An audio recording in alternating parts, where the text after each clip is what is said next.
नमस्कार भक्तों, भक्ति सागर ऋचा में आज आपका स्वागत है। आज हम इस वीडियो में बात करेंगे कि मंगलवार का व्रत के दिन आपके क्या कर सकते हैं और किस विधि से आपको पूजा करनी चाहिए, और हनुमान जी आपकी पूजा करने से आपके सारे कष्ट कैसे दूर होंगे। तो चलिए, हनुमान जी की श्री राम जी के परम भक्त हैं। माना जाता है कि मंगलवार के दिन हनुमान जी की पूजा करने से भक्तों के सभी प्रकार के कष्ट दूर हो जाते हैं।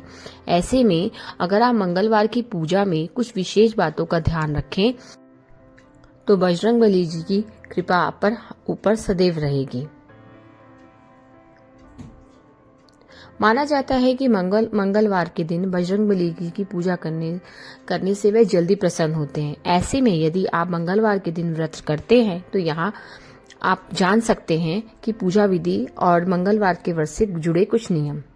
तो चलिए बात करते हैं हनुमान जी की पूजा विधि। मंगलवार के दिन सबसे पहले स्नान आदि से निवृत्त होकर इसके बाद हनुमान जी का ध्यान करते हुए इस व्रत का संकल्प लें। साथ ही इस दिन लाल या नारंगी रंग के वस्त्र धारण करें। इसके बाद घर के ईशान कोण में एक चौकी रखें, उस पर बजरंगी की मूर्ति या तस्वीर स्थापित करें। पूजा के दौरान हनुमान जी को सिंदूर में चमेली का तेल चढ़ाएं। साथ ही हनुमान जी को लाल चोला भी चढ़ाएं। इसके साथ ही बजरंगी जी को लाल रंग के फूल, नारियल, गुड़, चना, पान का बीड़ा आदि भी अर्पित कर सकते हैं। भोग के रूप में आप उन्हें बूंदी या बेसन के लड्डू भी अर्पित कर सकते हैं।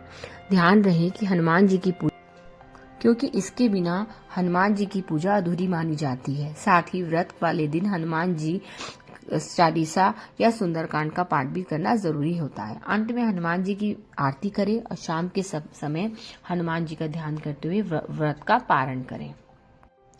अब हम आपको बताते हैं हनुमान जी का व्रत यानी मंगलवार का व्रत रखने के कुछ कानून भी होते हैं, व्रत के कुछ नियम भी होते हैं। तो चलिए जानते हैं।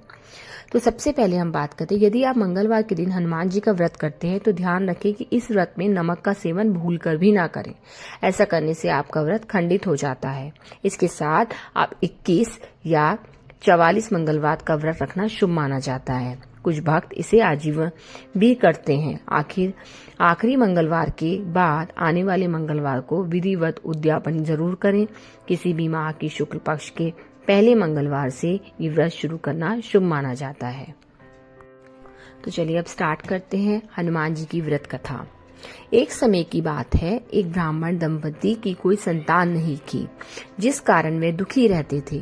एक समय ब्राह्मण वन में हनुमान जी की पूजा के लिए गया। वहां उसने पूजा के साथ महावीर जी से एक पुत्र की कामना की। घर पर उसकी स्त्री भी पुत्र की प्राप्ति के लिए मंगलवार का व्रत करती थी। वह मंगलवार के दिन व्रत के अंत में हनुमान जी को भोग लगाकर भी भोजन करती थी। एक बार व्रत के दिन ब्राह्मणी ना भोजन बना पाई और ना हनुमान जी को भोग लगा सकी। उसके प्रण किया कि वह अगले मंगलवार को हनुमान जी को भोग लगाकर ही भोजन करेगी। वह भूखी प्यासी 6 दिन तक पड़ी रही। मंगलवार के दिन वह बेहोश हो गई। हनुमान जी उसकी निष्ठा और लगन को देखकर प्रसन्न हो गए। उन्होंने आशीर्वाद स्वरूप ब्राह्मणी को एक पुत्र दिया और कहा, ये तुम्हारी बहुत बहुत सेवा करेगा। बालक को पाकर जो ब्राह्मणी अति प्रसन्न हुई। उसने बालक का नाम मंगल रखा। कुछ समय उपरांत जब ब्राह्मण घर आया तो बालक को देख कुछ पूछा कि वह कौन है। पत्नी बोली कि मंगलवार व्रत से प्रसन्न होकर हनुमान जी ने उसे ये बालक दिया। ब्राह्मण को उसकी पत्नी पर बात पर विश्वास नहीं हुआ। एक दिन मौका देख ब्राह्मण ने बालक को कुएं में गिरा दिया। घर पर लौटते समय ब्राह्मणी ने पूछा, मंगल कहाँ है? तभी पीछे से मंगल मुस्कुराता हुआ आया और उसे वापस देखकर ब्राह्मण आश्चर्यचकित रह गया। रात को हनुमान जी ने उसने सपने में दर्शन दिए और बताया कि वे पुत्र उन्होंने उसे दिया है। ब्राह्मण सत्य जानकर बहुत खुश हुआ। उसके बाद ब्राह्मण दंपति प्रत्येक मंगलवार को व्रत रखने लगे। जो मनुष्य व्रत कथा को पढ़ता या सुनता और नियम से व्रत रखता है, उसे हनुमान जी की कृपा से सब सारे कष्ट दूर हो जाते हैं। वह सर्व सुख प्राप्त होता है। हनुमान जी की दया के पात्र बनता है। श्री हनुमते नमः।